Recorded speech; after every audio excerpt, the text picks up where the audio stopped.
Are you done now? As soon as I hit record, he goes to his scratching post.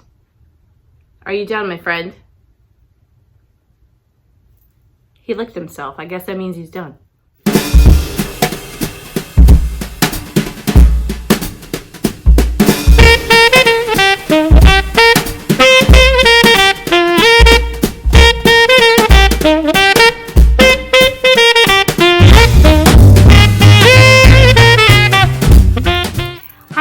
I'm here to share with you guys my favorite, how do I word this? It gets me tongue-tied. It's your 5 favorite vintage Christmas thrifted finds. I picked 5 things that I really like.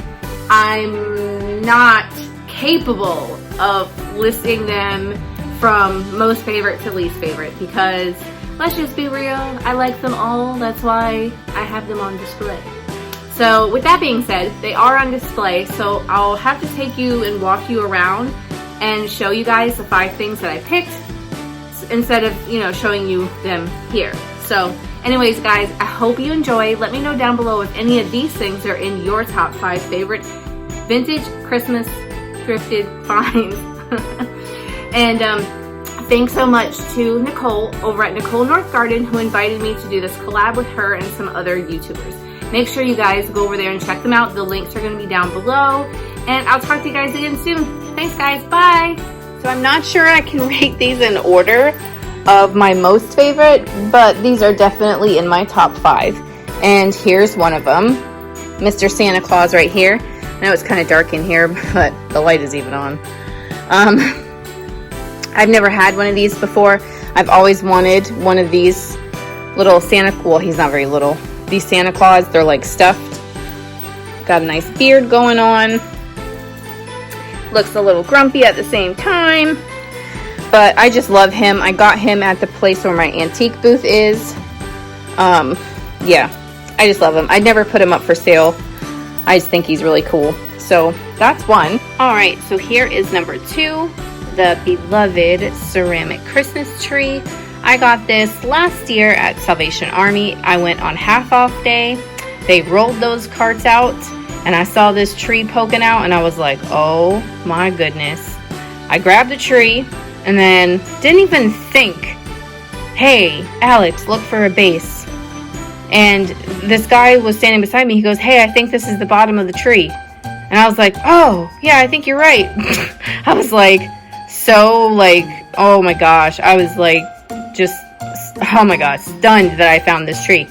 And then the price tag made it even better because it was only $4.99 and it was half off. So I was like seeing spots, that's for sure. So it has all of its lights and oh, don't you like this? Look, this little doggy, my husband's grandpa would whittle wood, and I have a couple of Christmas pieces that I put out of his. But anyways, so it's got this nice white base, and it has all of its lights still, and it even has a star. So that, my friends, is number 2. All right, here's another one. I love Santa mugs. It will never get old finding these type Santa mugs. Now I have a couple that you could tell that are newer. They're not as old as these, but it will never get old. And this is not all of them. I have another big one and 2 or 3 mini ones like this. Actually, this one's kind of newer, but on another display. But it will never ever get old. And these I've collected all year because last year, it's in a video, I believe. Was it in a video? It has to be. Or it's on Instagram. I know I saw a picture of it. But I found a bucket of them in October of last year that the thrift store was putting out. And they were 69 cents a mug. But I sold the whole set all together for like $60 on Etsy or something like that. And I didn't keep any. So all year long, I collected these as I found them at the thrift store. So that is what, number 3? That's one of my 3rd favorite things to collect for vintage Christmas. All right, so I couldn't do this vintage. Oh wait, I have more right there. Oh my goodness, so I have more than I thought. You couldn't do vintage Christmas without ornaments, right? So I would say the ornaments and the boxes themselves, because the art is so fabulous. Like, here's another one there, and I fixed all the plastic that was in them. So I would say number 4 would be a combination of the ornaments and especially finding the cool boxes to go along with them. And then number 5 would have to be, it is so dark in here, it's so cloudy outside, would have to be this little piece of ephemera that I got out of a diary. It's a little hand typed letter from Santa from 1935. That's probably like my most favorite thing right now that I've found in the way of vintage thrifted Christmas.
Hey guys, so I hope you enjoyed my little tour of my favorite Christmas finds. Thank you so much for watching. Don't forget to like, comment, and subscribe, and I'll talk to you guys again soon. Bye!